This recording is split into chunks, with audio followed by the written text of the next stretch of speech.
I call the meeting of the Menifee City Council to order. Madam Clerk, do we have any public speakers on closed session items? No, we do not. Hearing none, we are recessed into closed session.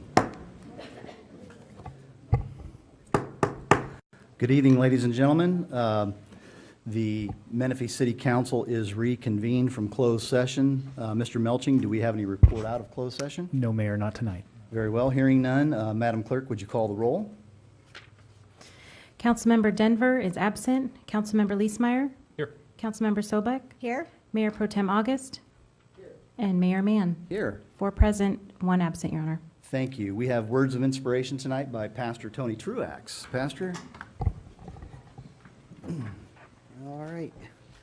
Good evening, Mr. Mayor, council members, fellow citizens. I'd like to start this evening off by reading a short passage from Psalm 19. And it says this here: "The law of the Lord is perfect, converting the soul. The testimony of the Lord is sure, making wise the simple. The statutes of the Lord are right, rejoicing the heart. The commandment of the Lord is pure, enlightening the eyes. The fear of the Lord is clean, enduring forever. The judgments of the Lord are true and righteous altogether. More to be desired are they than gold, yea, than much fine gold." That's our sovereign Lord. Let's pray, shall we? Almighty God and Father, we take a moment as we begin this city council meeting and recognize and call upon you and seek your wisdom and guidance, patience and understanding for our elected officials, their staff, and our citizens. This evening, Lord, we know that there are no small matters where your leading is not necessary for our members as they consider the concerns of our city. And I ask you, Lord, to place your holy presence in this room and pray for your spirit of peace to be upon all present. We thank you, Lord, for our city, and we pray for our continued prosperity in our businesses. We ask your protection upon all of our first responders, your peace and safety in our schools, and the unity of our citizens to work together for the common good. And we pray and ask these things in your holy and sovereign name. Amen. Amen. Thank you, Pat. Would you all please join me in reciting the Pledge of Allegiance? Ready, begin. I pledge allegiance to the flag of the United States of America and to the republic for which it stands, one nation under God, indivisible, with liberty and justice for all.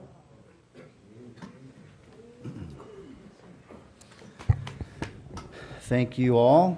Madam Clerk, do we have any agenda modifications? There are none, Your Honor. Hearing none, the agenda is approved. On to presentations. We have no presentations this evening. Would you please call the first public commenter?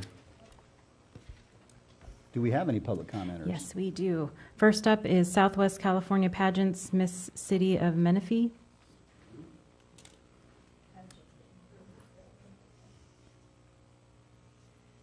Hi, everyone. I am here to invite all of you to our upcoming city pageant, all of the city officials and anyone in the city who is interested in attending. If you know anyone who's interested in running and being one of our girls, I'm sure some of you have seen us at the events in the cities. We go to anything city related. We help out where we can, and we're interested in any girls that want to run, and we would love to see all of you there. So there's invitations for all of you, if I can give them to one of you guys. And then if anyone else is interested, there are papers out in the lobby. Thank you very much. If you would give those to the city clerk, and she'll make sure that we post them in a place of obviousness for people to pick up. Next up is Rick Croy, Thank you. followed by Claudia Greenwood.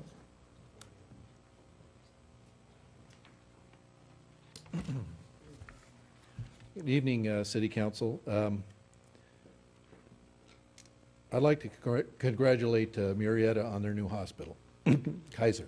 They got approved last night. Here's the problem. I belong to Kaiser. I won't be able to get there. They're giving us 0 for the Scott Road Bridge.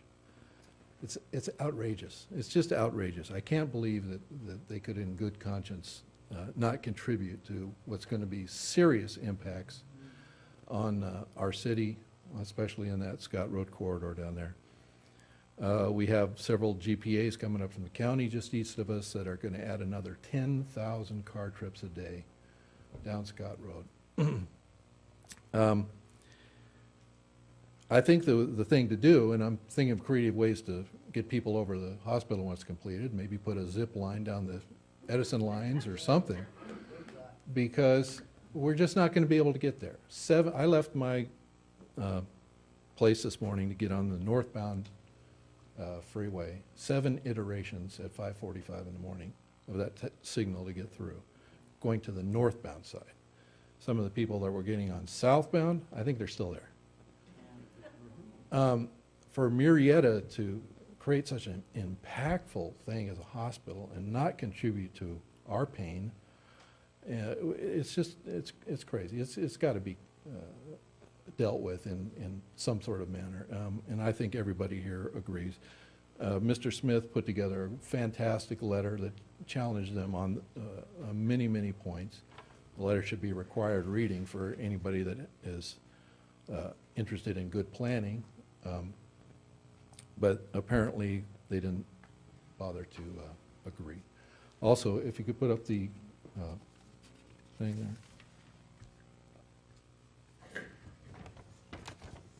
While I was waiting at Scott Road to get on the freeway this morning, I did take a selfie. Oh, man. We need to really convince them to contribute to the bridge. Thank you. Thank you, Mr. Croy. Next speaker, please. That's Rick. Claudia Greenwood, followed by George Barankovich.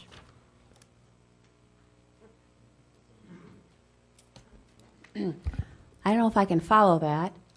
My name is Claudia Greenwood. Most of you know me. I'm on the board of directors of the Sun City Canine Animal Support Group. We are going to be holding our 2016 annual golf fundraiser on Saturday, February 27th at the Golden Era Golf Course in San Jacinto. We sponsor this event to benefit local no-kill nonprofit animal shelters in our area who are in need of spay, neuter, food, vet assistance. We have sponsored 7 different shelters and groups in the past year. We also have a grant application to benefit senior citizens and veterans who are in need of help with spay, neuter, or food or anything for their animals. And please contact me if you know of anybody that is in need of help, because our main goal is spay and neuter. We also found a lady who lived in the country, and she had like 30 feral cats running around, and there was a group of ladies that went in there. They trapped as many as they could. We had them spay and neutered. Let feral cats go, but at least they're not going to reproduce, so we're doing all of that. The cost is $55.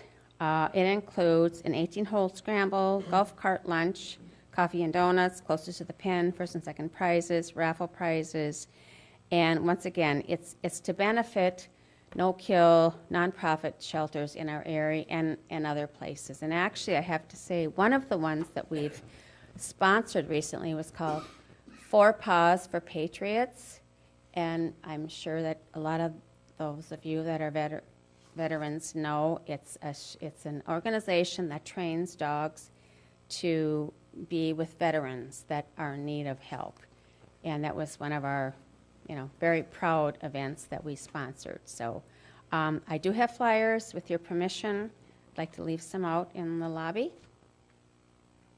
Any questions? No. Yeah, go ahead, and when you leave, go ahead and give the flyers to the city clerk, and we'll put them out in the lobby. All right. Mr. Thank you. August. Yes. Yeah, thank you, Claudia, and I'll be playing again with you this year, and I'll be running the chipping putting contest for you. And I just want to let everybody know it is a good cause, and it's a perfect setting. It's out in the country, and hackers are really, really welcome here. The low handicappers kind of don't want to come out because it's too far away, so us hackers are going out there all the time every year and having a great time. So if you can and you have the time, please come out. It's a good cause. And it is a scramble, so you don't have to necessarily play your own ball. And again, Greg, thank you. Greg August has been supportive of us forever, even in the garage sales. So thank you so much, but thank you. Thank you. Next speaker, please. George Barankovich, followed by Katie Manier. Do I hit the button? Oh, okay. Let me know when I should start. You have the podium, sir. Well, I want to thank everybody. I'm here trying to be a solution. So I know that you guys have a lot of things going on, and I really respect everything that you do. So I'm hoping that I can be a solution to a serious problem. What I'm addressing today is what they call solar radiation management. I'm asking that we post on the Menifee website something about solar radiation management. So citizens need to know that there are specialized aircraft spraying deadly toxin chemicals over us. The spraying I'm referencing is federal government. The federal government actually calls solar radiation management. That's the federal government term. I'm not making it up. Okay? It's also called geoengineering. If you go to Wikipedia, that's what it's called. And I can tell you more about that A-10 fighter right there, that aircraft. If you ask the question, I'll tell you about why I know about these contrails, the difference. So if you look up every day, you observe those strange persistent contrails. Those persistent contrails that don't fade away, the contrails that cross one another, they form like an air show. Well, those clouds are not commercial flights. And you can verify this data through a common website. You can all check it, flighttrader24.com. And I've done it. I've gone out with my iPad and tracked the aircraft. Okay? Their numbers aren't on there like everybody else's. So please do not associate this with conspiracy theories or anyone else lacking empirical data. Their lack of knowledge does not mean I failed to do my empirical research. My wife is a chemist. She got her master's in chemistry from UCSD in 1 year, and she'll back up anything that I have to say. I'm not talking about global warming either. Okay? Wikipedia calls this cloud seeding. I quote Wikipedia. It's a form of weather modification. It's an attempt to change the amount or type of precipitation that falls from clouds by dispersing substances into the air. Vincent Schaefer discovered this principle of cloud seeding in 1946. Thus, it's not new experimentation. You ask, are these flights experiments? I hope not, because the law Code 50 USC 1520, the U.S. government prohibits any conduct of experiments on U.S. citizens. I'm almost done. So are these aircraft violating the law? I cannot explain all of them because I can't go up and knock them out of the sky. Some appear to be geoengineering for Big Bear, so you can actually see the clouds and they're creating snow for them. Others, they're government flights that you can't track on Flight Trader. The bottom line is these federal and private flights are dropping deadly toxins on everyone in this room. Everybody in here is subject to it. There isn't a single soul that isn't subject to it. But we let it go because we've got all these other problems. I'm saying that I'll be a resource. If you want to know more about it, come to me. My wife's a chemist. We can help do the research. We can test the water. Watch the Shasta County Supervisor's YouTube video, and you'll see Shasta County Supervisor. So this is, you can watch the whole Mr. video. It's Barankovich, Yep. your time is up. Okay. Can I, am I done? I'm done. All right. Well, I hope that you watch that. I'm asking that you please post these toxins, that we are getting hit by toxins, deadly toxins. Thank you. I'm open to any questions. Next speaker, please. Katie Manier.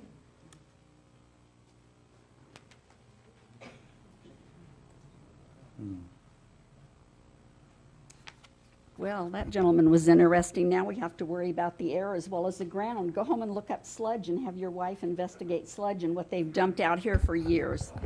And I'm really sorry tonight Mr. Denver isn't here. I'm really embarrassed for Mr. Denver.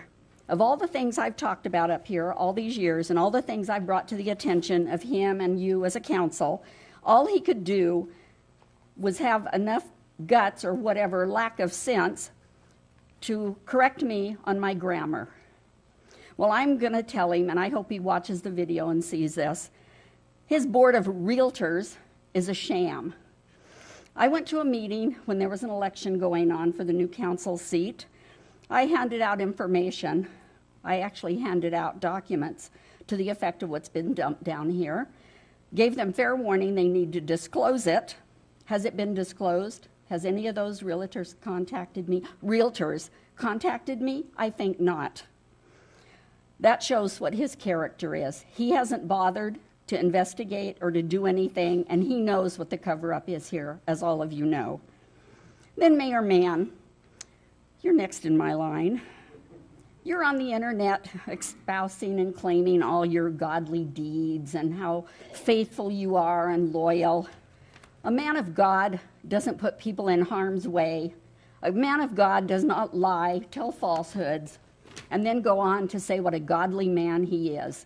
For you, it's all about money and greed and trying to run for a higher office. Well, I hope the people can see through you and see what a liar you are, and they don't need any more liars in any government positions. Thank you, Ms. Manier, for that special oratory. Next speaker, please. There are no more speakers. Thank you very much. On to council member updates and comments. Council, do we have updates? Ms. Councilwoman Sobek. Yes, I do. I was absent at the last council meeting, and the reason why I was absent, I went to new council member training in Sacramento, along with our city clerk, Sarah Mainwaring, attended, and also our city manager was there. They had workshops and meetings to attend. So I learned how to be a city council member. So we'll see, right? But anyway, it was a great experience, and I did watch the video from the last council meeting, by the way. I did want to report on one other item. There is an annual homeless count that our government does, and it was done at the end of January, and every city in Riverside County and all over the United States participated in it. And I went out, along with Councilmember August, we went out as volunteers to participate in the homeless count in the city of Menifee. And the area that we went into was over in the Sun City core area, and I believe we found a total of about 14 homeless people that morning. And we got to actually use the system. The system says that if you come upon a veteran who is homeless, that they will bring immediate relief to him.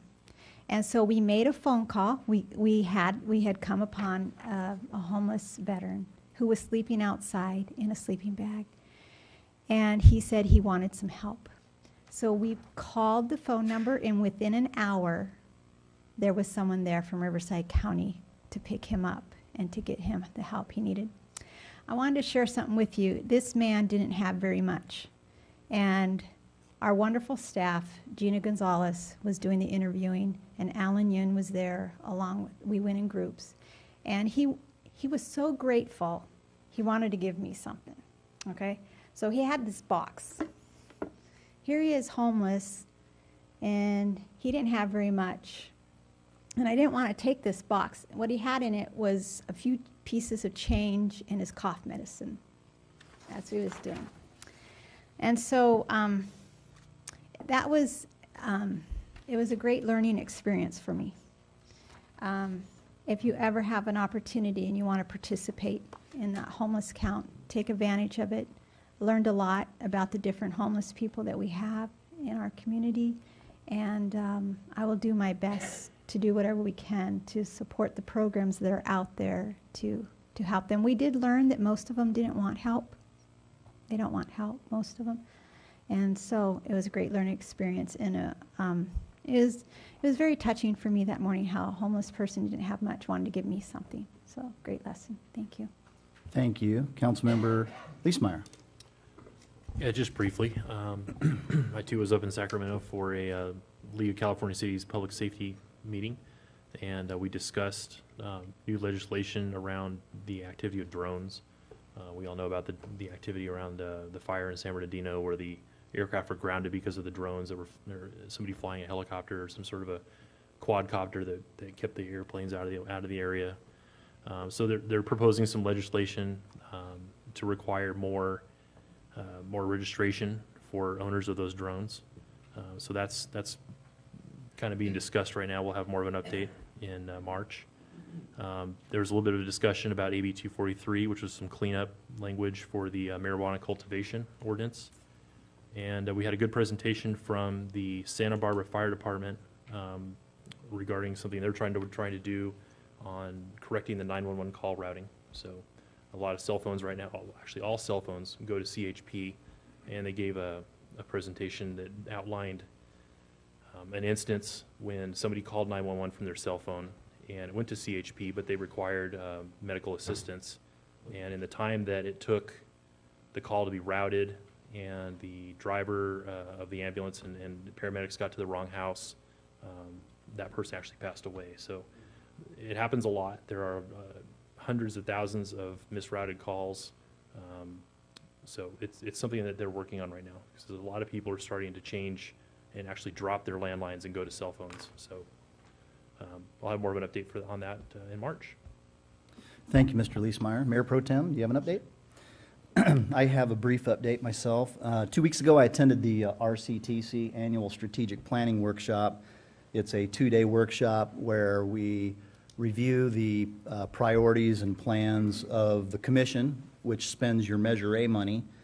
And Measure A expires in 2039, as you may recall. And two key takeaways from the strategic planning workshop was, you may have seen in the newspaper where both the House of Representatives and Senate came together, as well as the White House, to approve a $354 billion reauthorization in federal highway funds, and it's called the FAST Act, Fix America's Surface Transportation.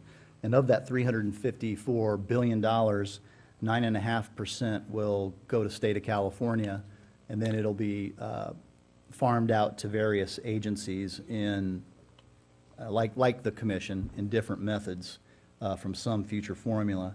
That's already been done, and the appropriation has already been done. The other key takeaway from the commission is that the commission approved the RCTC staff to explore and study whether or not the Measure A gas tax needs to be increased. And the RCTC over the next 2 years is going to be studying whether they'll put a ballot measure up in 2018 or 2020 for the voters to consider either a 1/4 cent or a 1/2 cent increase in the current Measure A tax rate. And again, that would expire in 2039. So those are the two things that I'd like to report out from the RCTC planning conference.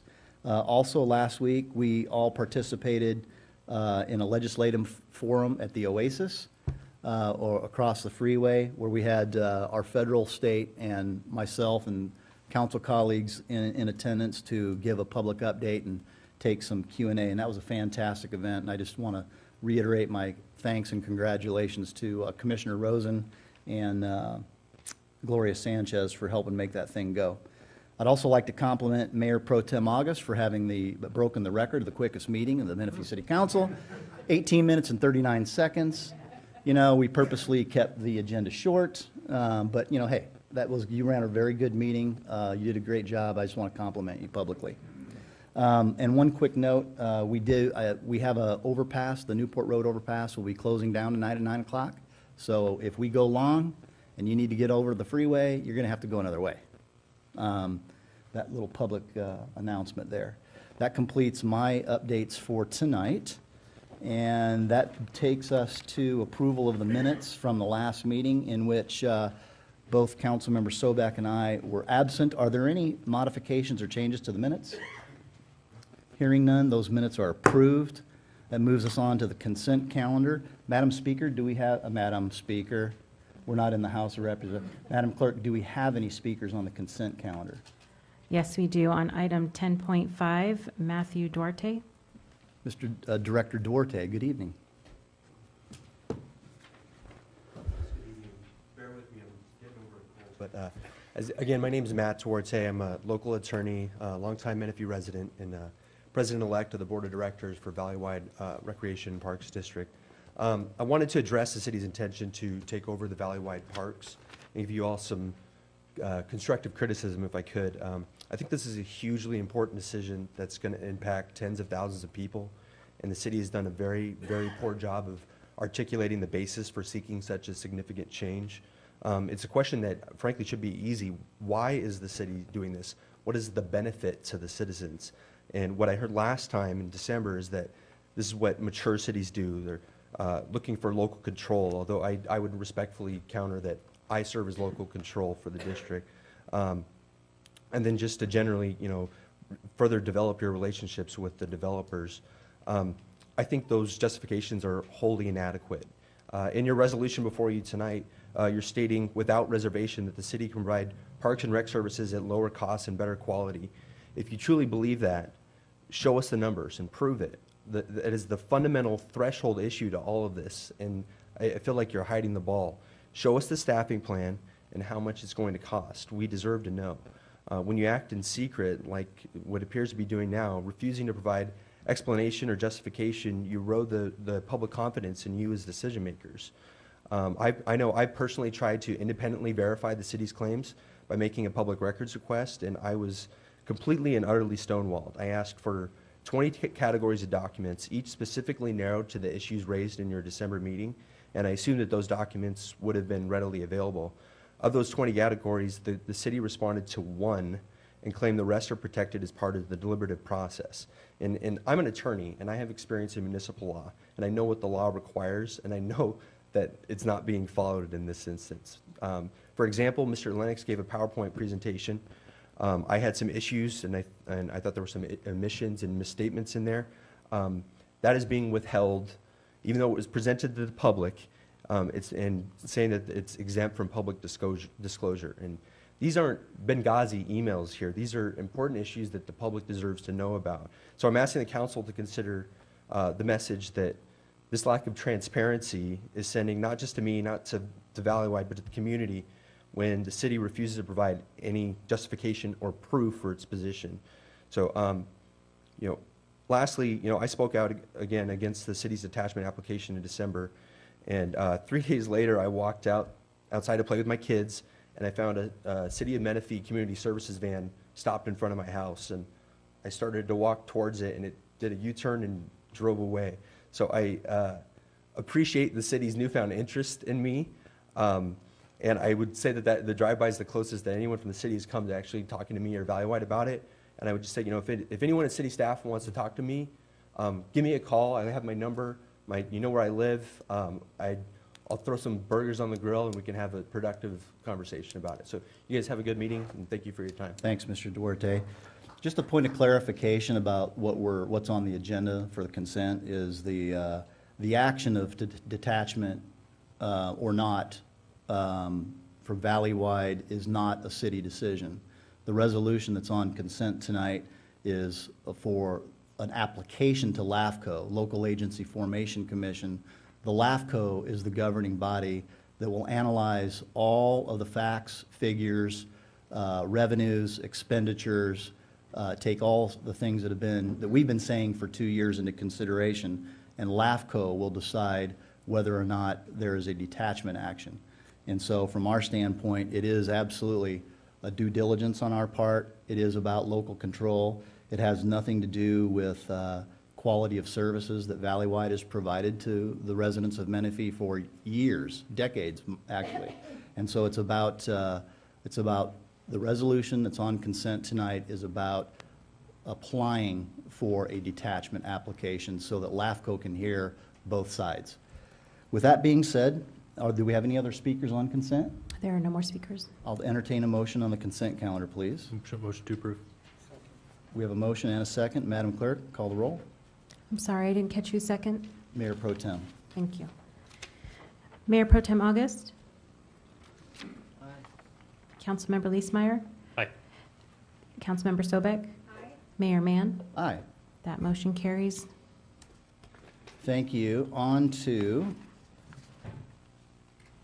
public hearing items. Tonight we have a public hearing item, Agenda 11.1, appeal of a Community Development Department determination for a business license exemption. Before we hear the staff report, I want to, council, in your red folders, we have a letter from the appellate's counsel claiming that this council is biased in their hearing tonight. And while the citizens here, we have a court reporter, that's what we typically do for public hearings on an appeal. That's what the young lady is doing, setting up. So before we hear the city staff report on this matter, and before we open the public hearing, I would like to state that Mr. Furman has claimed relief from his appeal being heard by the full council and has asked that an ad hoc committee of 2 council members or an outside entity be appointed to hear this appeal.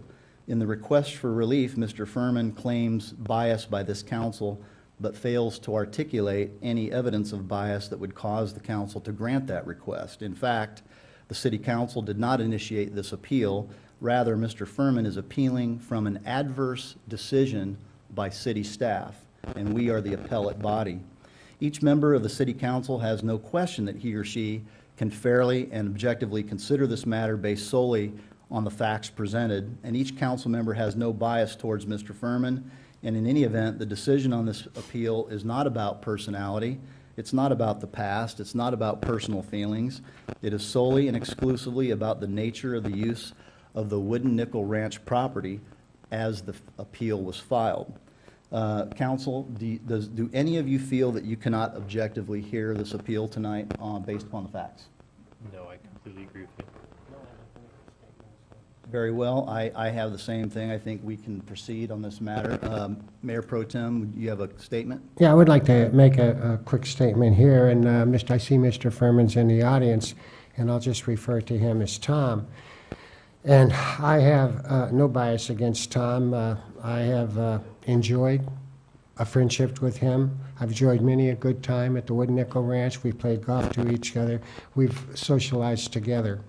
But the only question before me tonight is, in my opinion, is a very simple one, whether or not he, Tom, you, and the Wooden Nickel Ranch should be exempted under the city's municipal code from obtaining a business license. And in complete fairness and equal application and enforcement of the city's municipal code. In my opinion tonight, that is the only thing I'll be deciding, and I'd like to wind up by saying that as far as an ad hoc committee goes, I don't think, in fairness, that if this did go to an ad hoc committee, they would decide any differently than what I'm feeling tonight. So those are my comments, Mr. Mayor. Thank you, Mr. August. Mr. Melching.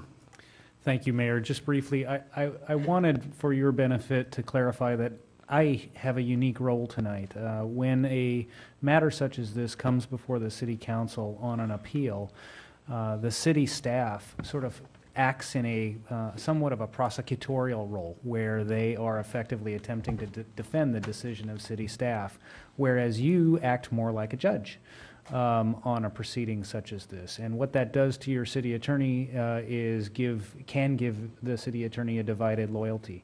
And so what we've done in this situation is we've screened me off. I had no role in writing the staff report or preparing the analysis that's before you tonight. I serve a limited role tonight, and that is to advise you in your deliberations on this matter. And I wanted to make that clear for the record. Thank you, Mr. Melching. I appreciate the time that we took to do that. Mr. Johnson, would you please proceed with the staff report? You still need time to set up? I think she needs to. Oh, we need to swear in. Swear in. All those, would you please rise and raise your right hand to be sworn in to provide testimony in this public hearing? Do we stand up? Yeah. Do you guys solemnly say or affirm under penalty of perjury to tell the truth, the whole truth, and nothing but the truth? I do. Those who are going to give testimony or participate in the public hearing have been duly sworn in. Mr. Johnson, would you proceed? Thank you, Mr. Mayor, members of council. Bob Brady, the interim planning director, has the balance of the item, and he'll excuse his sore throat, and he'll get through this as best he can. Thank you, Mr. Johnson. Good evening, Honorable Mayor and member of the City Council. On October 19, 2015, the applicant Thomas Furman did submit a request to the city to exempt his ranch business located on Holland Avenue from the business license requirements contained in Chapter 5.01 of the Menifee Municipal Code. The applicant applied for a business license exemption under the Menifee Municipal Code Section 5.010.040, subsection A3, claiming that the property was used for an agricultural use, which would exempt from the payment of business license fees, including the inspection and enforcement as well. In a letter dated November 20th, 2015, to the applicant, the Community Development Department determined that it was not able to support a business license exemption for the property since it did not qualify as an agricultural use. On December 18th, 2015, an appeal of the Community Development Department decision was filed, and that appeal is what is being presented to you or for your consideration this evening. Just to give a little bit of background, there is a lengthy record of non-agricultural business activities that have continued to occur and have occurred on the subject property. Just to give a little bit of background, on September 9th, 2009, Mr. Furman submitted an application for a conditional use permit to bring the activities and the use of the property into full compliance with city regulations. And in his application, it described the activities as established facility for minor events, more than 200 but less than 200 people, a Civil War reenactment, horse boarding, Al-Anon and Salvation Army meeting, Boy Scout, weddings, AA, Paloma football training table, posse training, etc. So again, these are the types of uses that the facility would be hosting and operating. Essentially, the CUP was not completed, so therefore it was never approved. On July 31st, 2013, city staff and representatives conducted inspection of the property with the consent of and participation of Mr. Furman. The purpose of that inspection was to determine if the proper permits had been obtained for the structures and facilities located on the property. And during this process, Mr. Furman had made statements confirming that he rented out the facilities, such as the pavilion structure for parties, did store trailers on the property and recreation vehicles that he does not own, and allowed film crews to use the property and several of the structures for the keeping and stabling of horses. On November 25th, 2013, the city sent Mr. Furman a notice of violation letter outlining the outstanding business license violations, structure violations, land use violations, and fire code violations occurring on the property. And to this point in time, most, if not all, of those previously identified violations have been brought into compliance. On July 6, 2015, Mr. Furman submitted a business license application for the operation of Furman Equestrian Facility, and the description of the business that was provided was for the keeping and boarding of horses. On August 11, 2015, the city sent Mr. Furman a letter informing him that the property was not approved for commercial stables, and noted in previous letters sent to him in October 22, 2013, that the CUP would be required to be approved for the stabling and boarding and keeping of horses. And as recently as October 8th and October 20th, in a deposition and a cross-filing that was made by Mr. Furman, indicated in there that the uses stated above that I had just expressed had gone on and continued to go on the property. And it also said, and there was a statement that states that for over 20 years, the ranch has served as a local venue for events, fundraisers, weddings, birthday parties, rodeo events, Boy Scout meetings, Al-Anon meetings, dances, meetings, photo shoots, quinceañeras, and Civil War reenactments. And that Mr. Furman has charged a small flat fee between $1,000 and $3,000 for the use of the ranch as the venue. And the ranch typically hosted around 30 quinceañeras per year. On October 17th and November 14th, 2015, Code Enforcement did cite Mr. Furman for wedding events occurring on the property, and the administrative citations were for not having the required business license and allowing the business activities to occur on the property without that business license. Just to get a little bit of detail with regards to the Menifee Municipal Code section 5.010.040A3 describes the agricultural exemption as follows. Agriculture activities consisting of the growing of crops, raising of livestock, dairying, including auxiliary and ancillary uses incidental to the operation of a farm or ranch, consisting of the purpose and storage of substances, materials, supplies, animal feeds, and produce, and the marketing of farm products.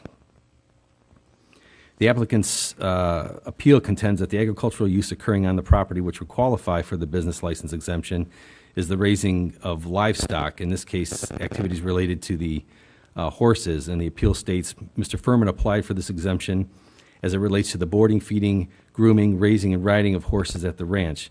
He also applied for the exemption based upon incidental activities at the ranch, including horse-related events and activities, special events, community events, and fundraisers, which again gets back to many of those same things that had been identified previously.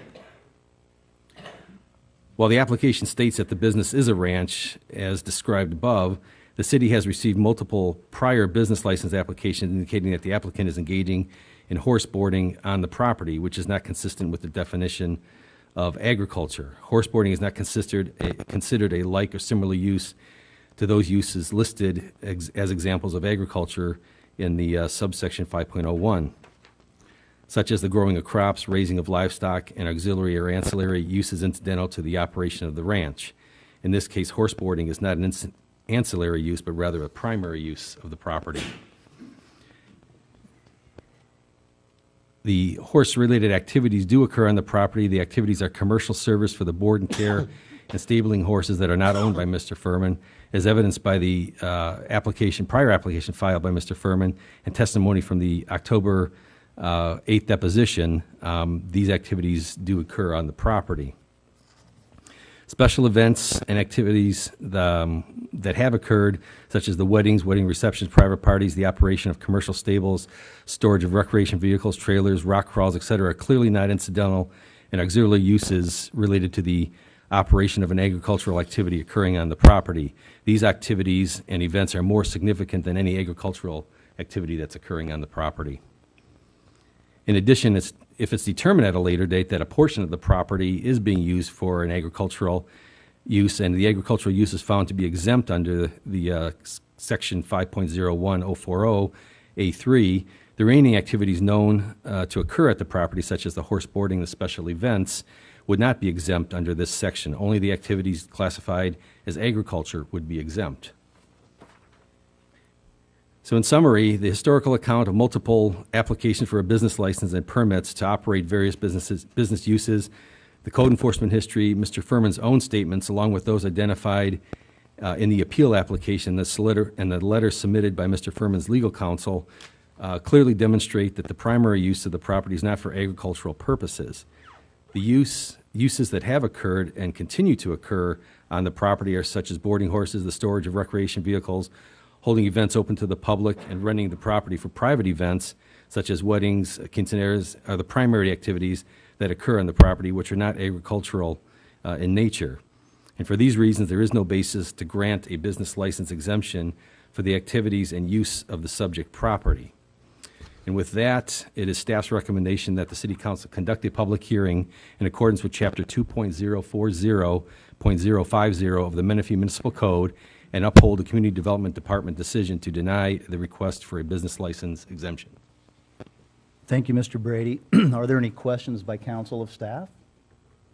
I have one clarifying question, just so I have the number right.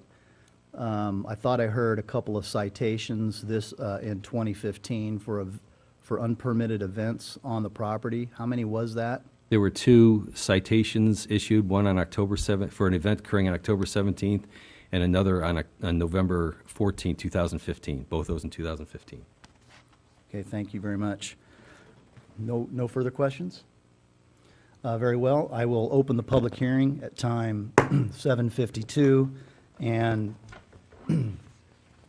for the purpose of the recorder, Madam Clerk and Court Recorder, I want to enter into the record the City Council's acknowledgement of a letter from Hamilton and McGinnis LLP dated January 28, 2016, signed by Mr. Ben Thomas Hamilton representing the appellant. We acknowledge receipt of that letter. Madam Clerk, have we received was this hearing properly noticed? Yes, it was properly noticed. With the exception of the letter that I just acknowledged, have we received any other correspondence on the matter? No, we have not. Very well. At this time, Mr. Furman, you have the floor, or counsel.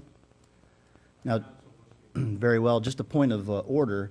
I noticed that, are you Mr. Hamilton? I'm Mr. Hamilton, yes. I noticed that Mr. Hamilton did not rise and take the oath to tell the truth, the whole truth. Do we need to redo that at this point?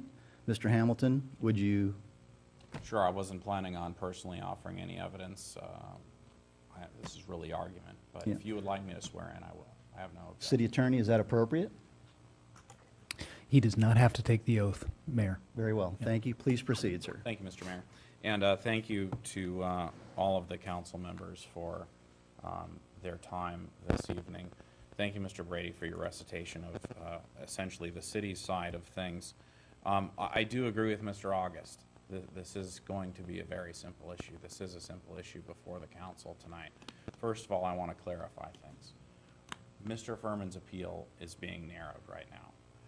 All we want to appeal and talk about tonight is the raising, the keeping, and the use of horses on the ranch. With regard to the other events at the ranch, we're dropping the appeal of the business license exemption in that respect. So all I want to talk to you about is a business license exemption to keep horses on the ranch, raise them, allow them to be groomed, allow them to be used by their owners, and Mr. Furman, who is also an owner of horses on the ranch. And so this really is a very simple question. If you look at the statutes here, you really just have to see, actually it's just one municipal code. Is keeping horses on Mr. Furman's ranch an agricultural use? And is that something that is exempt from licensing? We know that if it's an agricultural use, it is exempt from business licensing. So is Mr. Furman keeping horses on the ranch an agricultural use? And I would submit that it very clearly is. If you look at the code section that is in play here cited by Mr. Brady, section 5.01.040, agricultural use, the exemption includes raising of livestock. There are two things. It includes, one, the raising of livestock, which is very clear. The second exemption is for auxiliary and ancillary uses that are incidental to the operation of a farm or ranch. First, let's talk about raising of livestock. Mr. Brady takes a very simple, and no offense, Mr. Brady, but you take a very simple issue and turn it into 5 minutes of you translating this ordinance. The ordinance says raising livestock is exempt. You don't need a business license for raising livestock. So what does raising livestock means? It means raising cows. It means raising horses, chickens, things like that. That's all that's being done on Mr. Furman's ranch. That is raising livestock, having horses on your ranch, grooming them. They're having babies. They're breeding. They're being trained. That is raising livestock. I've cited in the appeal letter definitions of what livestock is, and I took that from Merriam-Webster. I did not take it from Black's Law Dictionary, but I figure that Merriam-Webster is a pretty good, reliable source, and livestock is defined as animals kept or raised for use or pleasure, especially farm animals kept for use and profit. And if we look at what is a farm, it's a plot of land devoted to raising animals, especially domestic livestock. Ranch is defined as a large farm for raising horses, beef, cattle, or sheep. If you look at all the definitions that are included in this ordinance, it's very clear that it includes the raising of horses. To say that it does not include horse raising is frankly ludicrous. So we look at this is subsection A3, it specifically says raising of livestock does not require a license. That is what's being done here. There's no distinction of, whose livestock it is, what kind of livestock it is. It says livestock, and that includes horses. I would challenge anybody to tell me that livestock does not include horses tonight. If someone has a definition, let me know. Also, I get the feeling that the city has an issue because, this is a commercial activity. Section 5.01.040 assumes that we're already dealing with commercial activity because it has to do with business licenses. So whether or not these horses are being raised for fun or for a profit or for a fee or for income does not matter. They can be exempt because they are livestock. The second area of subsection A3, which allows for the horses to be on Mr. Furman's ranch, is the auxiliary and ancillary use. And basically that expands. It says, well, in addition to livestock, if you've got things that kind of flow from raising livestock on your ranch, such as auxiliary or ancillary uses, those things don't require a license either.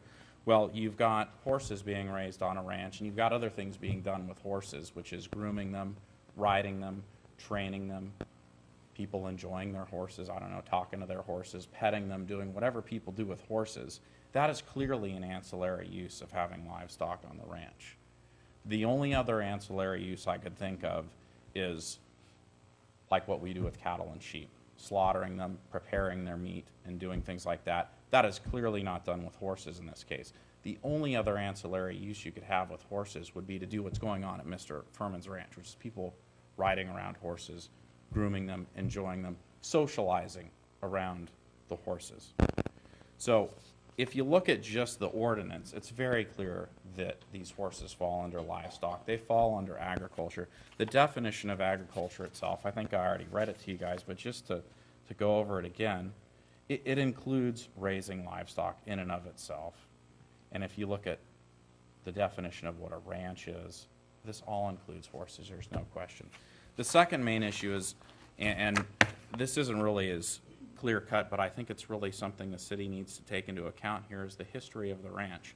And I have a little packet of paperwork I'd like to send around. I've only got 10 copies, but I will have them passed around.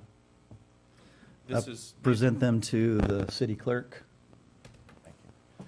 These are excerpts from articles involving the history of what is now the Wood and Nickel Ranch. It used to be under a different name, but it was first established in 1968, and it was a horse ranch, and has been a horse ranch since. It used to be very active in breeding, buying, and selling horses, probably quite well known in the area before my time. That operated continuously since 1968. In 1993, Mr. Furman purchased the Wood and Nickel Ranch. At that time, it was a horse ranch. He purchased it as a horse ranch. The reason and the way that he got that ranch was he had a horse ranch and training facility in Hemet, California. He lost that ranch due to condemnation from the government, and essentially the county of Riverside and I believe the state of California bought him the Wood and Nickel Ranch and made sure he would be able to bring everything from his Hemet ranch here and raise his horses here. So what the city is doing is effectively saying, look, we know there's been a ranch here for 50 years, almost 50 years, and now you are ordinancing him or attempting to do that out of business. And that's not really a fair thing to do to Mr. Furman. I think one thing the city's got to really think about here is, how is Mr. Furman supposed to make a living on his ranch? If he can't have horses on his ranch and have people come there to enjoy their horses, feed them, groom them, how is he supposed to make money? I know you certainly don't want him having parties, such as events and weddings there. He's not having those. You won't even let him have the horse raising there. He's not going to have a way to earn a living. And that right there brings up very fundamental rights that I feel are being violated. And if the city continues down this path of not giving him a business license exemption and essentially making raising of horses on his own property illegal, you're interfering with that right and his livelihood. Another thing is that this property is zoned agricultural. And to say that Mr. Furman cannot have horses on his land that is zoned agricultural wouldn't make any sense. That's essentially what is being said. There's been some talk about a commercial stable and trying to liken Mr. Furman's ranch to a commercial stable. This is not a commercial stable. This is a fairly small operation from what I've seen. And Mr. Furman can confirm that if you would like to talk to him about that. But what happens is people come in and privately bring their horses and they raise them on Mr. Furman's ranch. And there is no question, he makes money. He likes having his ranch, but he does have to make some money. And that is how he makes money. And this is not a situation where people come in from the public and pay money and ride a horse. This is a private enterprise. Only certain people are allowed to come on the ranch and raise their horses. This is not something that I can go over to and ride a horse for a day. This is not a commercial statement. And to say that it is just wrong. And it's also unfair to what's been going on with regard to Mr. Furman, and then you have other people who are trying to race horses in this county as well and in the city as well. And I don't believe, as a last point, I don't believe they're being treated like Mr. Furman is being treated. So in summary, I think the most important thing to take away from this is look at the city code and what it actually says. It says, look, raising of livestock does not require a business license. That's all we're here to talk about today, and that's all that's happening at his ranch, so it doesn't require a business license. Thank you, Mr. Hamilton. Do we have questions of council? I would like Mr. Leesmeyer. How many horses does he have on the ranch right now? Tom? 18. 18?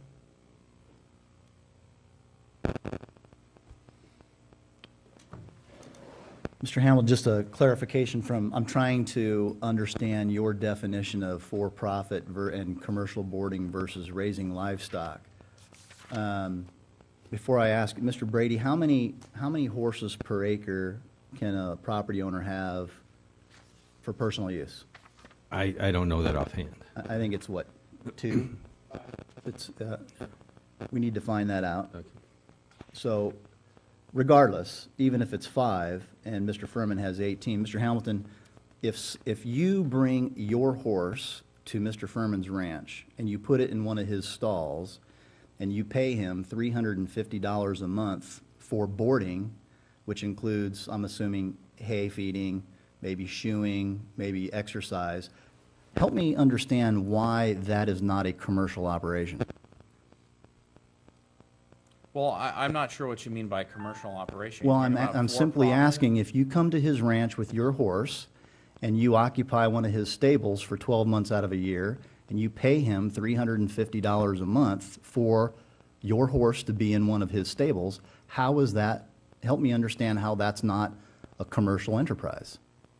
Are you saying a commercial stable or a commercial enterprise? I'm saying if it is a horse on Mr. Furman's property that's not his, that he is allowed to have, clearly, no one's disputing that, but if other horse owners bring their horse to that ranch and that horse is put up in the stable for a fixed amount of time, and you pay him $350 per month to stable that horse there, how is that not a commercial operation? Well, see, I think that's what the city's missing here, is the ordinance already presupposes that this is a commercial operation. We all know this is a commercial operation. The question is whether he has to have a license for it. This says even though it's a commercial operation, because it involves the raising of livestock, no license is required. That's what I think is really being missed by Mr. Brady. Instead of really looking at the big picture here and then what this actually says, he's mixing everything up. We all know this is commercial. If it wasn't commercial, we wouldn't need a business license. So then if it's commercial, do we need a business license? And look, there's an exception. We don't need one. So of course Mr. Furman's making a profit or making money or income, whatever you want to call it, commercial enterprise. So then we look at this exemption scheme and it says, guess what? This is exempt. You don't need a license. So I hope that answers your question. Somewhat, but not really. Mr. Brady, under the municipal code, I think I read in the staff report that commercial boarding operations under the Menifee Municipal Code requires a CUP. Correct, yes. And does Mr. Furman have a CUP to run a commercial horse boarding operation? No. Thank you. Mr. Sobek, Councilwoman Sobek. Thank you. So I have a question for you, Mr. Hamilton. Thank you for your report. I'm sitting here listening to this, and raising of livestock, to me, that would mean, I'm understanding it from the code, that Mr. Furman would be the only person on that property, that all the horses would be his, that he would be raising those horses, selling the babies, taking care, all the horses would be his. But I heard you say that there are people that bring in their horses, they board them, he makes money off of them. Who's giving the lessons? You mentioned that there's lessons being given. Are people paying for those lessons? Who are they paying for those lessons? First of all, let me answer your first question, which is whose livestock is it and does that matter? It doesn't matter. The ordinance is silent on whose livestock it is. And lessons that would be occurring on the premises, Mr. Furman is not giving them. He's not making any money on the lessons. They are occurring there. And So if there's they are other- occurring there, it's an auxiliary and ancillary use. But he's not making any money off of that. But I would submit to you there's no So mention people of- are paying for a service that's Uh, being sold on that property. They may be. That's not something that Mr. Furman's making money on. What he is, his enterprise is providing the ranch for people to bring their horses, keep them there, groom them. So other feed them people's there. horses are coming, so people are bringing other horses, but he isn't raising them. They're other people's. He has horses there.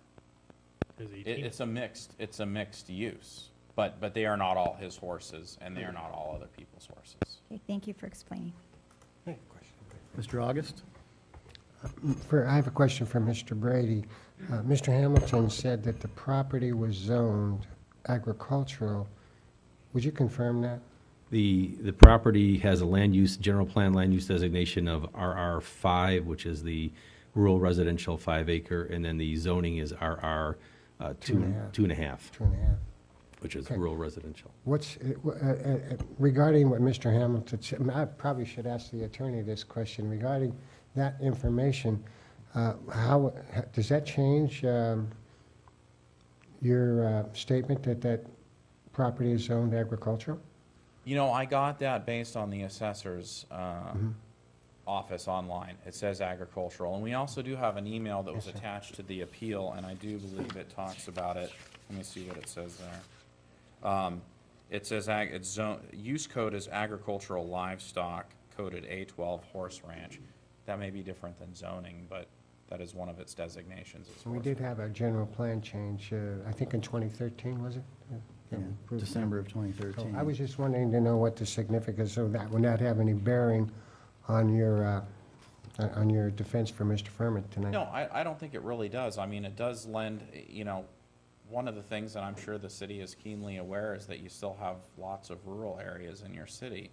And I'm from San Diego, and I think it's really cool to come up here and see something like the Wood Nickel Ranch. We don't have stuff like that unless I go very far east. And to see that you guys are making it difficult for somebody that has a ranch here, I mean, it's a really neat piece of property. And I think you should really protect your agricultural areas. And that's why I bring it up, is because it's got a specific use and it should be, you know, kept. I think, as I said before, I've been at the Wood Nickel many times before, and I take a little exception to some of your comments tonight because you're saying we're stopping Mr. Furman from doing the things on his ranch that you're here saying he could do. And the way I look at it is, and I said before, this is a very simple question for him. We're not actually stopping Mr. Furman from doing anything. There has been a lack of, not cooperation, but the lack of Mr. Furman and the city to be able to get together. Now, had that happened in the past, I doubt you would be standing here tonight. So to say that he can't do anything, again, I would take exception to that because there's more to the story than that. If I could respond to that, and then something Mr. Brady said, that there was no CUP issued, it was my understanding that that was all handled with Mr. Johnson a couple years ago, last year, and there was an agreement that a plot plan could be submitted, and all of this was taken care of except for permitting for some buildings. And that is really for another day to discuss. But bringing in issues of CUP and commercial stabling, I think that's really a red herring here. We're really here to talk about the business license exemption. This is clearly the raising of livestock. No business license should be required. Mr. Melching, you had a comment? Thank you, Mayor. I had a couple of comments and observations, some of them that speak to more procedural issues than substantive issues. Mr. Furman's counsel tonight started by attempting to effectively narrow the scope of relief that was requested, and I wanted you to know that just as a threshold matter, it is within your power to say, well, that's not the appeal that was filed. This is different from the appeal that was filed, and it changes the character of what was evaluated by the staff as well. So one option that is available to you tonight, it's obviously ultimately in your discretion, is to say, well, if the use is going to be defined down to not include these other purportedly ancillary events, and it's really just going to be limited to some manner of the storage of horses on the property, then that really should be something that should be taken up by staff. Again, that's certainly an option that's available to you. So I wanted to put that procedural issue out there right now. It's sort of a last-minute change in the scope of what is before you. The second thing is, and I, at the risk of beating a dead horse, I wanted to say that it seems fairly clear to me from the testimony that's been provided that the issue is horse boarding an agricultural activity. That's it. Or at least that's one of the issues, is horse boarding and agriculture, qualify as agriculture. And so I wanted to try and simplify that question for your benefit if it helps in your deliberation of the item. Certainly there are other issues involved. The third thing I wanted to emphasize for you, and this goes to the question of whether it's appropriate to consider what you read in a dictionary about a definition of agriculture, a definition of livestock. Certainly those are appropriate resources to consult, but they are not dispositive of the question of what constitutes agriculture within the meaning of the Menifee Municipal Code exemption that is created.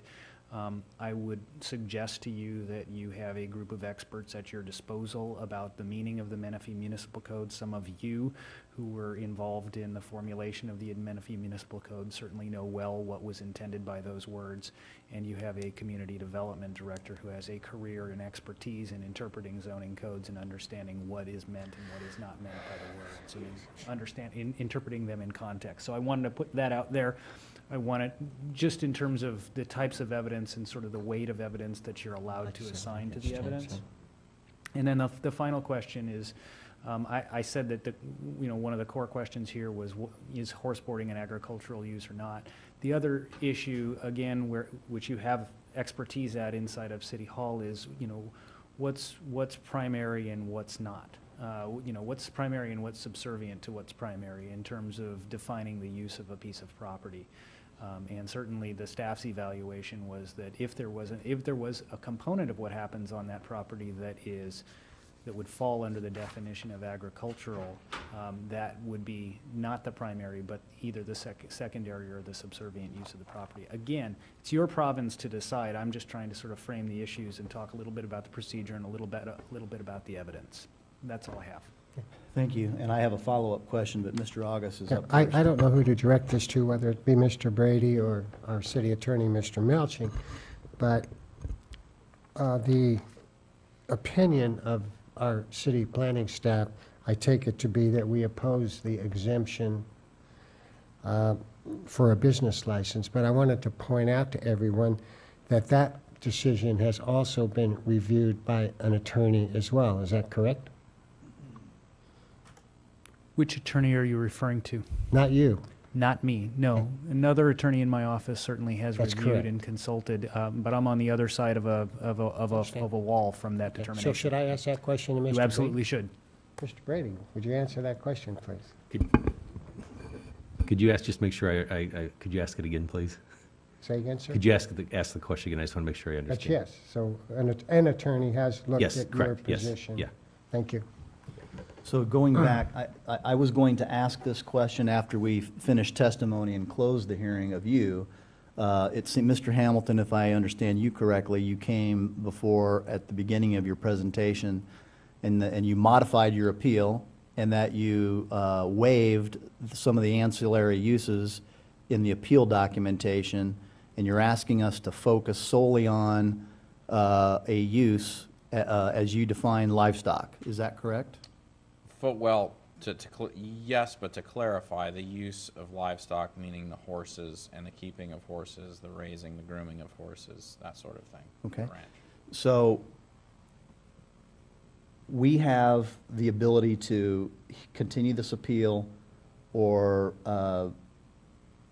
lay the hearing over to give the appellant an opportunity to perhaps consult with staff on with the issue of livestock and its uses versus a commercial horse boarding operation? That is absolutely within your discretion. You, for what it's worth, you have the ability to remand the matter to a staff level so that they can reconsider the reformulated application. And so it's up to you. You can either hold it in your power by continuing the item and directing staff discussion, or you can push it back down to staff and have staff make another determination. And if that's appealed, it'll find its way back to you in due course. Thank you very much. So, Mr. Brady, I just when we incorporated the land use and the underlying zoning of the land use of the property that we're discussing here tonight hasn't changed from the Riverside County Integrated Plan from when we incorporated and when we adopted our own general plan on December 18th of 2013. Those matters didn't change, and so it just seems to me that all of these filings and applications from the county forward with the county and the city, it seems like the definition of use in the eyes of the appellant has changed numerous times. And here we are yet again with another definition as you have presented it. And I understand what your definition is. I just can't. I'm from Iowa. I clearly know what livestock is. And I draw the line at livestock and all of the uses of livestock, and I stop at boarding. If I bring a horse or an animal on another person's property and they board and keep it for me and I pay them a fee, I'm sorry, but that's in my view of the world, that's a business, and that is a commercial operation. Are there any other questions of the council of the appellant's attorney, Ms. Sobek? Yeah, I just want to make one thing clear, Mr. Hamilton, that we're in no way against Mr. Furman using his property. We love the rural area out here as well. We love the ranch. I would like him to be able to have his reenactments again. That would be a great benefit for our community.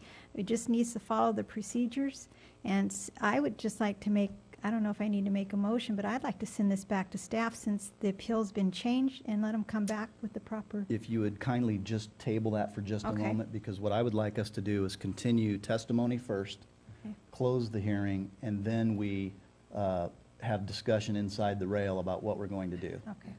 Thank So you. a motion about you, Mayor. is not in order at this time. Thank you, Mayor. Mr. Hamilton, do you have anything else you'd like to share? Just one last comment, which has to do with remanding this back or continuing it, is I do think Mr. Brady is squarely addressed, at least in his opinion, as to whether the keeping the horses, horse boarding, horse grooming, all of that fits within the definition of livestock under the ordinance. I think he's already addressed it, and he says it doesn't work. And I appreciate the fact that the council would like to go back and take a second look at this, but I think he has already taken a look at it twice, and he's come up with the same result, which is adverse to Mr. Furman. So I do want to remind you that he has made that decision twice, adverse to Mr. Furman, but maybe we carve it out and you take another look at it, and maybe we can reach, a different conclusion on it.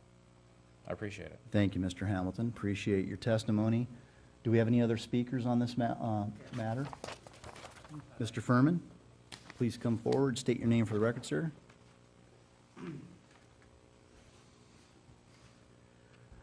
Tom Furman, resident of Menifee.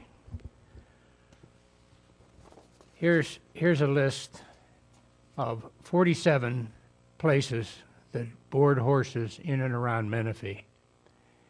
And I called 8 of them, and none of them, and I would surmise none of them, have a CUP to board horses.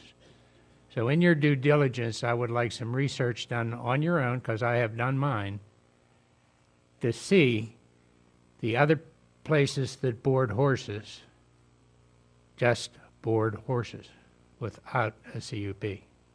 Thank you. Thank you, Mr. Furman. Any questions, Mr. Furman?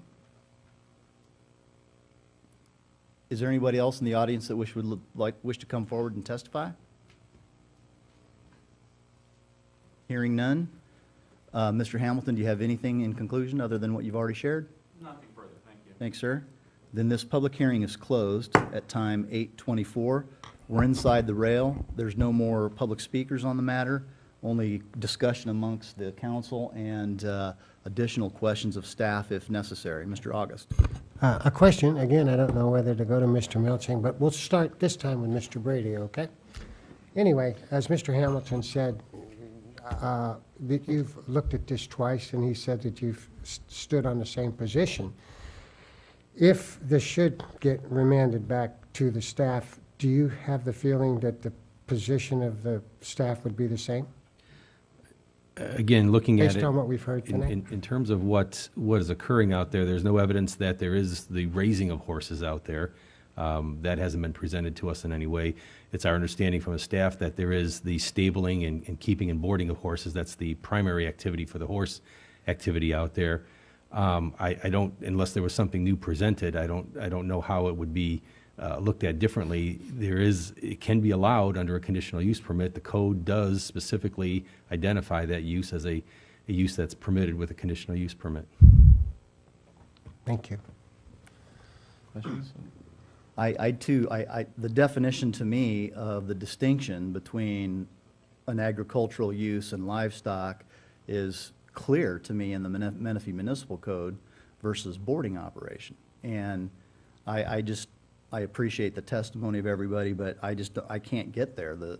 The definition in the code is pretty clear. And so I think what Mr. August asked in terms of applying and for a CUP in order to be allowed to do that is clearly appropriate. And whatever we decide tonight, if Mr. Furman's appeal is denied, then I would strongly encourage him to go down that route and file for that and go through the proper process. I would generally agree. I mean, it's evident. I mean, he's made applications here, specific applications to the city to run an equestrian facility, and I would agree that those are definitely commercial operations. 18 horses. I don't know if they're all his, but I would agree that this needs to go down the CUP process. So at this juncture, what's your pleasure, council? Question to the mayor. Yeah, sir. Should the appeal be denied tonight, is that the only way Mr. Furman of Wood and Echo can get to where he wants to get with a CUP? Is there any other way that anybody can see another avenue for Mr. Furman to approach other than a CUP? Well, if I may, ahead, I sir. think Mr. Melching kind of answered that earlier when we asked what our options are. And in the definition and the context of the staff report, where it's been attempted twice and staff has reviewed substantially, and the definition of the code is the definition, and they've made that recommendation, personally, I don't see how it would be beneficial or progressive or fruitful to remand this back to staff for yet a third look. I just don't see how it gets us there. Would we need to, I don't know if this would be for council, because of what he brought before us tonight was different than the appeal. Is there a process, are we okay to move forward without him coming back in any way? Let me ask a procedural advice. Rhetorically answering your question, let me punt it to the city attorney. If we were to deny the appeal, does that in any way inhibit Mr. Furman from coming back to the city, applying for a CUP for a commercial boarding operation? No. Did that help? Okay. That's kind of, okay, that's where I'm at. I'm there. And is there a motion? What's your pleasure? Then I would motion that we uphold staff's appeal. There's a motion to uphold, there's a motion to deny I'm the sorry. appeal. Yeah. To deny the appeal and uphold staff's decision. I apologize. Is there a second? Second? There's a second by Councilwoman Sobek. Madam Clerk, would you please call the roll? Councilmember Leesmeyer? Aye. Councilmember Sobek? Aye.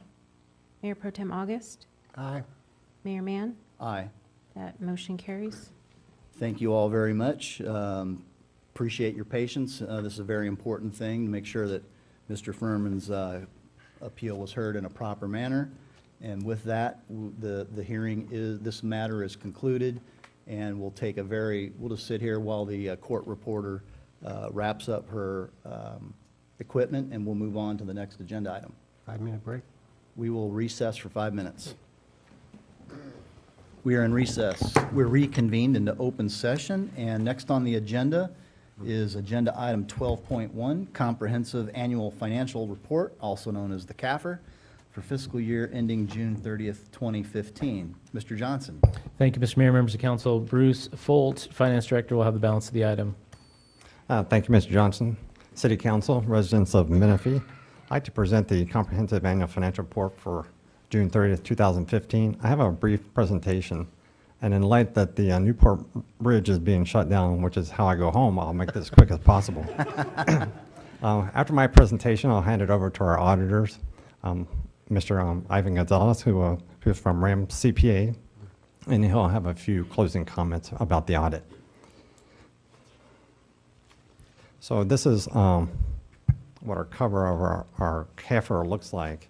And it's very extensive and has a lot of data in and within the document. So I'm going to only highlight the key points within the CAFR, but if any council members or residents do have questions after tonight's meeting, I'd be glad to sit down with them and go over more detail with them. So as you can tell on the top here, it says as of June 30th, 2015, and here we are in February 2016. And I've been often asked the question of why does it take 7 months to present this to the council? And so I'd like to go through a little brief timeline. I was hoping I'd have a little more time, but I'll make this as quick as possible because I know we want to get out of here. Take your time, sir. Don't rush. Sincerely, I mean, No. this is an important report. So the circle here, the numbers in the circle represents months. So the entire process really takes almost about 24 months. We start in January of every year through June preparing our budget. And our budget is really kind of our roadmap for the upcoming new fiscal year. So 6 months of preparing the budget, and then we implement the budget July 1st of July 2014, run through the fiscal year, which is 12 months, and then our year end is June 30th. It takes another about 2.5 months for us to actually close the books. It's not because we're actually slow at doing that. We're waiting for invoices to come in from vendors and waiting for remaining payments from our gas tax and Measure A. Then it takes about another 3.5 months or so for the audit to be completed, and then we are here tonight for the presentation. Overall, we have 70 individual funds, with the general fund being the largest of all of our funds. Within the general fund, we have 19 individual departments. So each fund really represents an individual independent company. It has its own set of books, and depending on the type of fund, it may have different types of rules that we need to follow. So our finance department has a lot of work ahead of us each year to basically balance the books for 70 different funds, and at the end of the year, consolidate those into a financial report. So the different types of funds that we have, I kind of broke them out into these categories. We have operating funds, which are day-to-day operations of our business. We have capital funds, which is our capital project fund, our impact fees. Those are used strictly for capital projects, and those are restricted in those areas. And then we have a combination of both, which is the gas tax and Measure A, which can be used both for general operation of our roads and maintenance, as well as capital projects. So I put this together because our general fund is really our largest single fund, and it is kind of like the mother duck here. And we have little funds falling in behind the mother duck. While they're all equally important, it's really the general fund that we focus most of our attention on. As in this picture, you can see the general fund revenues represent 60% of all our total funds. Revenues coming in, as well as expenditures represent 67% of all of our expenditures are located within the general fund. If we look at the citywide revenues citywide, we have property tax, sales tax, building permits, and franchise fees are our four primary revenues. They are our biggest sources of revenue, and they all lie within our general fund as well. General fund revenues, if we compare to 14 to 15, if you look at the bottom line, total revenues for 2015 is 64 million, a little over 64 million, and this is can be found on page 19 of our CAFR. Comparing to the prior year of a little over 38 million, that's an increase of 22% or 8.3 million. Excuse me, 8.3 million, almost 8.4 million. The general fund revenues, if we focus in a little more detail, property tax for the year is an increase of 9% over prior year. Sales tax, an increase of 10% over prior year. As you'll notice, there's a decrease of 9% in our building permits. If you recall last year at this time when I was doing the presentation, the 2014 building permits were phenomenally higher than the prior year. So in 2014, we really set the bar high on building permits, and so we didn't quite make it there this past year. And so overall, general fund revenues are up 7% compared to last year. So look at expenditures. This is citywide expenditures. As you can see, public safety takes up 46% of our expenditures, followed by engineering and public works, and our general government. If we compare citywide governmental funds expenditures from 2014 to 2015, our total expenditures for 2015 is a little over 42 million compared to last year of 39 million, and an increase of total expenditures of 8% over last year. So if we focus a little bit more on the general fund, you can see we have 19 departments. It looks kind of scattered there, but the majority of our expenditures within the general fund is for public safety, combined fire and police. A total of 62% of our general fund is focused on public safety. Can I interject? Sure. Could you go back to that slide? Certainly. Okay, if you combine police and fire on this slide, it's 62%. And if you go back 2 or 3 more slides to the other pie chart, it says 46%. Safety is only 46%. That is true. So this is citywide, which includes Quail Valley, where we have police services. And then, so it becomes a smaller percentage because we're taking a bigger population of expenditures. We're including expenditures for all of our LMMDs, our CSAs, our capital, our debt service, where in the other slide, we're focusing only on the general fund. Okay, thank you. I get it. Okay. So general fund budget to actual, this is really a culmination of the entire year of operations, focusing only on our general fund. We started out with a budget figure of 26.7 million. By the end of the year, we actually received a little more than what we expected in general fund revenues. We were higher by 1.3 million than expected. There at the bottom we have revenues. We budgeted 27.9 million. We actually spent a little bit more than what we had projected of 28.3 million. And of the entire year for the general fund, we did run a deficit of 280,000. Now, if you recall last year during the mid-year projections, by March, 9 months into the year, our building permits were really low. They were lower than what we had projected. Within the last 3 months, we had phenomenal growth in our building permit department, and we collected equivalent to the revenue we collected in the last 3 months was equal to about 33% of the total amount that we had collected. So we had really gangbusters at the end. And so that's why we were able to have, it was not as bad as we had originally anticipated. And so the deficit was much lower than what we really expected. Here, just want to show a little bit. We started out the year of having $92.8 million in capital assets. We increased our capital assets by a little over $10 million to end the year in capital assets of $103 million. So our assets we can acquire in two different ways. We can actually pay for our items outright, and then there's items that we capitalize that are contributed by developers.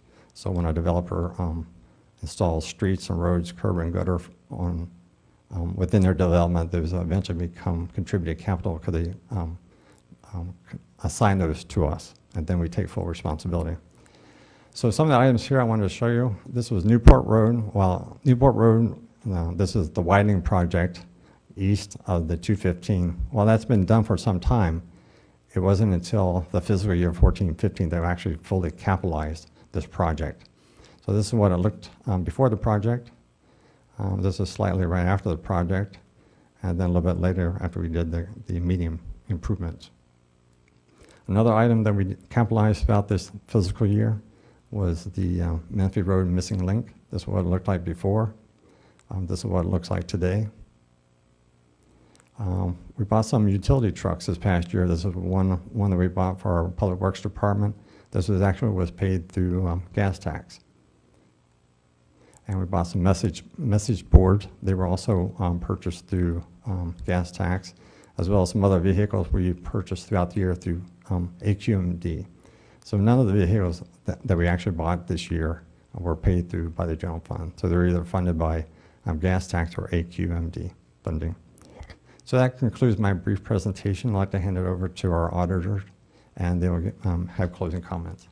Thank you. Any questions before we proceed with auditor? Yeah, just briefly, what attributes to the 11% increase in public safety this year? Their service contract from the prior year, for the most part. Say again? Their service contract, the actual contract for public safety services had increased. The rate. The rate. The rate increased. Same officers, more price, more I cost. thought it was only supposed to go up 8%. Retroactive to July 1. Wonderful.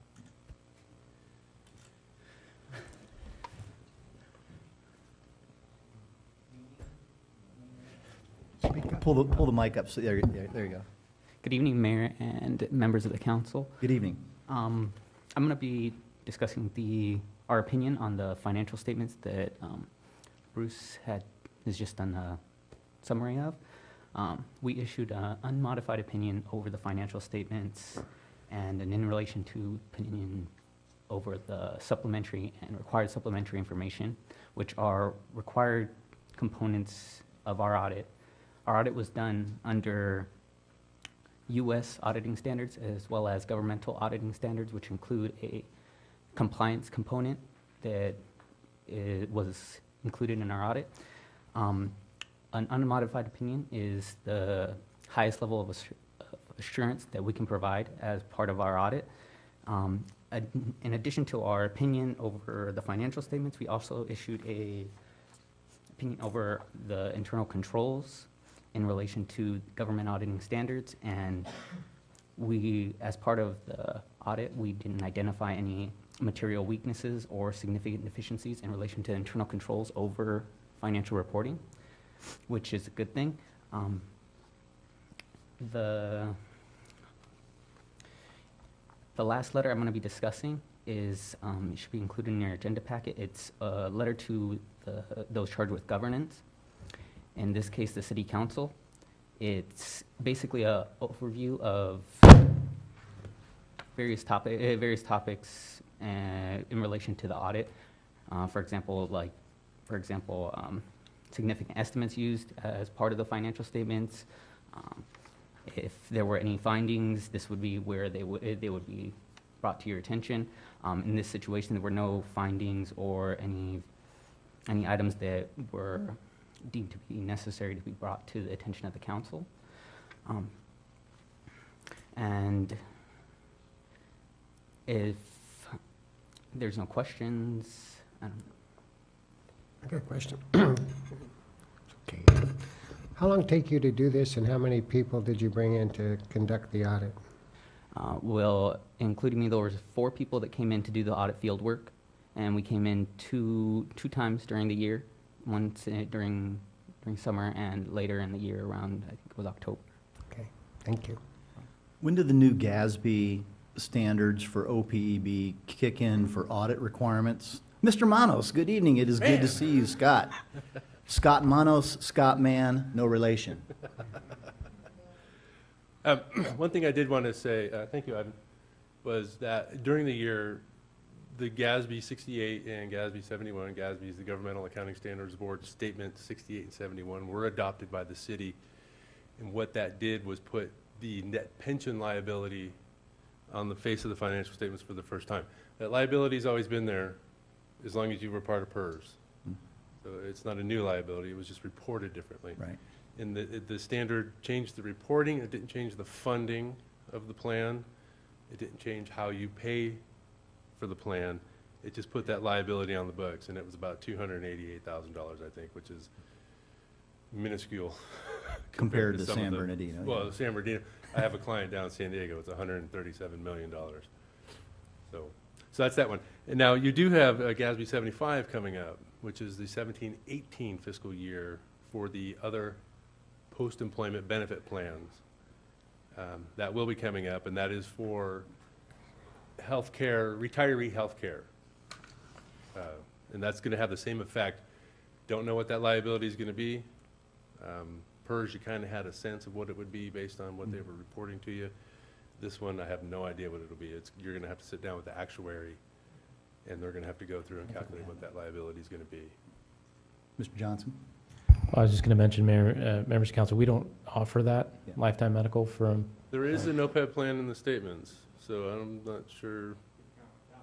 Through CalPERS that they have to pay their COBRA, correct? But I don't think the city funds that directly for employees that retire from here. I'm not aware, I don't think so. Unless I missed something on my, There is a component to. my employment benefit. Mr. August? Okay, thank you. Quick question for you. Probably should know the answer to this, but I don't think I do. When you do your budget, it's over for a certain period of time. When you look at the city finances, do you look into the future for anticipated or hoped, or it's just for a specific period of time? He does the budget? Yes, that's what I meant to you, Mr. Close.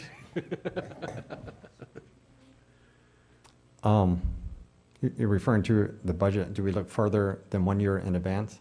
Yeah, does this just reflect a certain period of time? Yes, a certain window? this reflects only the fiscal year 2014-15. Doesn't project the next housing crisis No, or it does. anything No, like it does that? not. Okay, thank you. So based upon your collective presentation, we are looking good financially based upon the management letters. And we're very pleased with your professionalism and you being part of our team. Thank you. I think, I'd like to thank Bruce and Wendy, keeping things good, keeping things going, keeping Excellent. things good. All right. We'll see you next year. Easier. Thank you. Thank Any you other very questions? much. I think I'll also thank the development community for making that last little push there in the end. Thank you both very much. Thank you, Mr. Fulls. And just, just remind, for the benefit of, correct me, but or if I'm wrong, but we are always dealing with essentially 3 budgets. We're closing out one to get it to audit, till we get the audited actuals, which you just presented on. And then we're working the end fiscal year budget, and then we are doing budget development for the next fiscal year. So in that regard, we're always working with 3 budgets at one time. Yes, that is true. So June 30th closed this fiscal year and immediately started a new fiscal year. And now, that was for the past 6 months.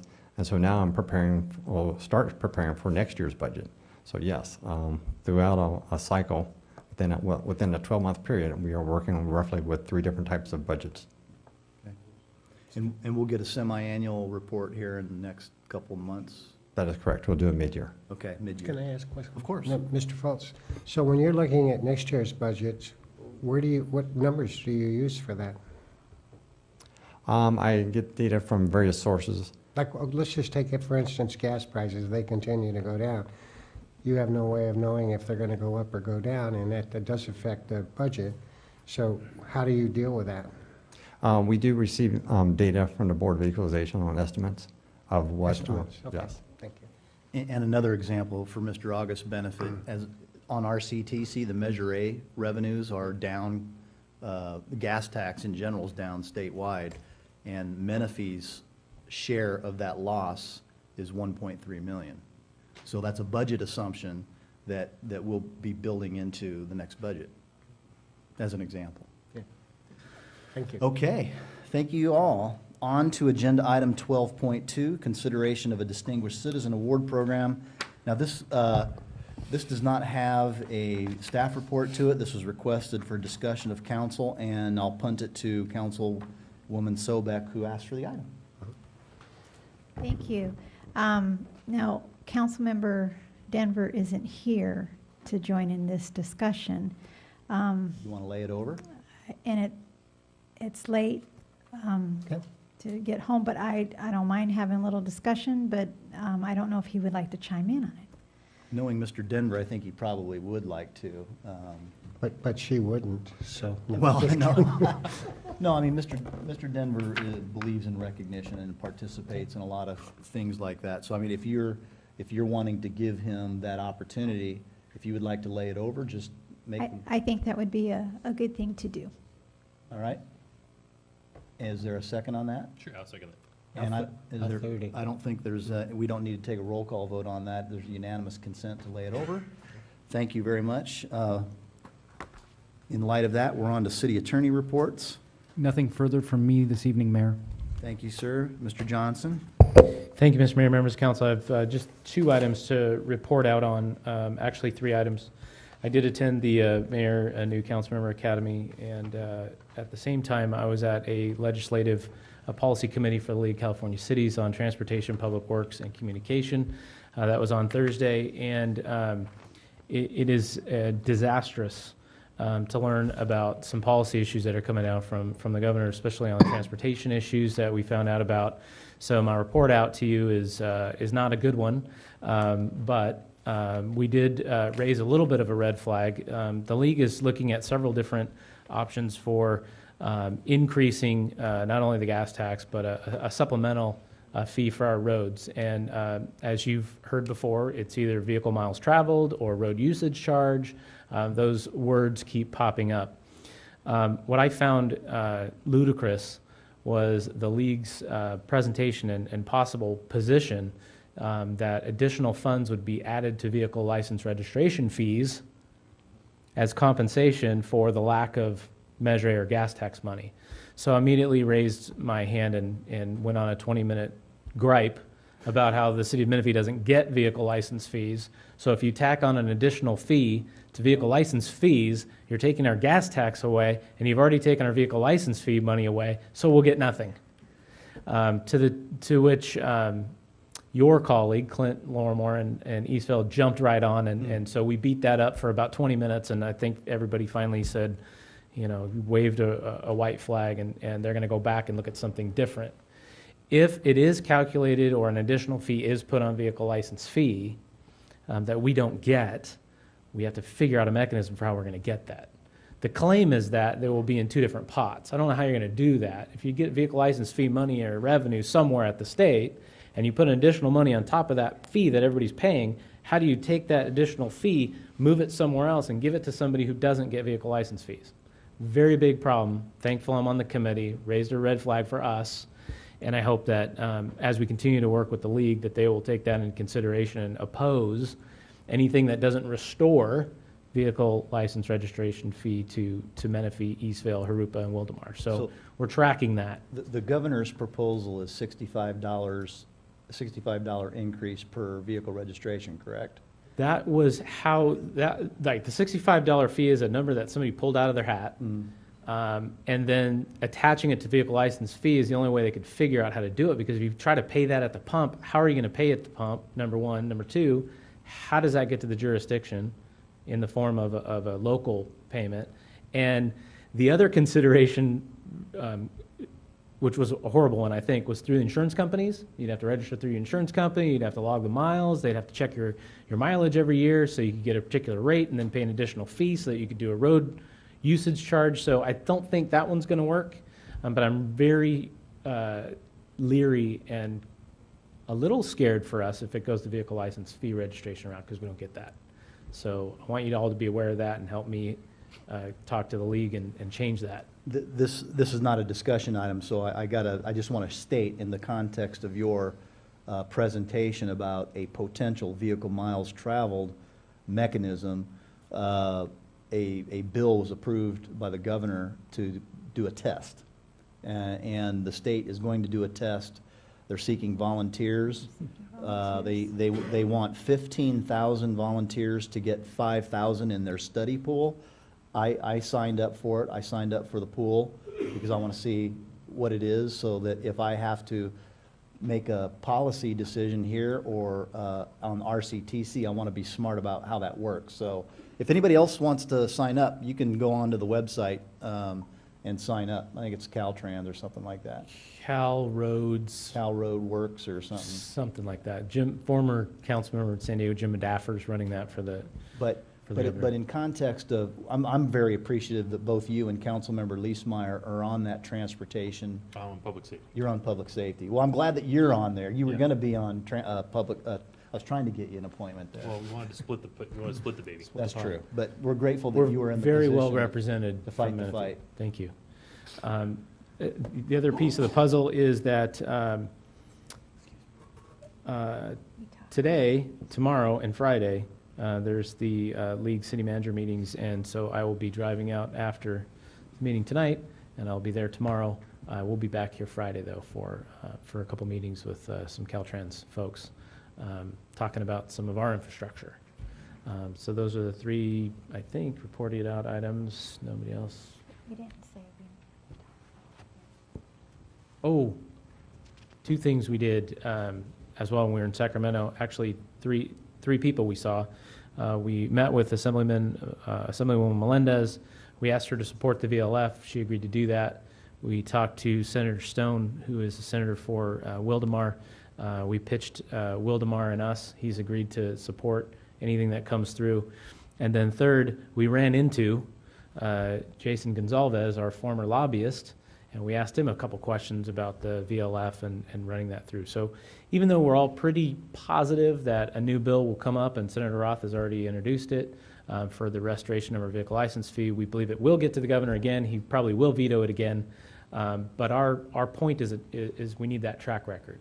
If you look at our population and $50 per capita as a measure, and you've probably heard me say it a number of times, or one of us say it a number of times ad nauseum, you're looking at over $4 million a year in revenue that we do not get that other cities get, which is quite a disparity. If you look at our budget, that $4 million would allow us to do many, many, many more things faster. So those are the three items I had to report out tonight. 24 million and rising. Next question, Mr. Johnson.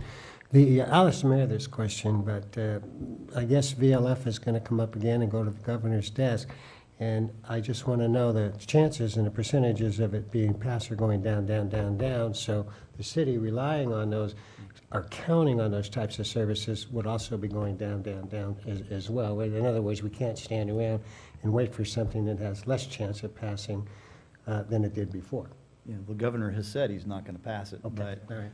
what Mr. Johnson said is set up a series of legislative actions from the state legislature, and Governor Brown keeps vetoing it. Whoever the next governor is, there is a pattern of legislative action that would maybe convince him that we need to make those four cities whole.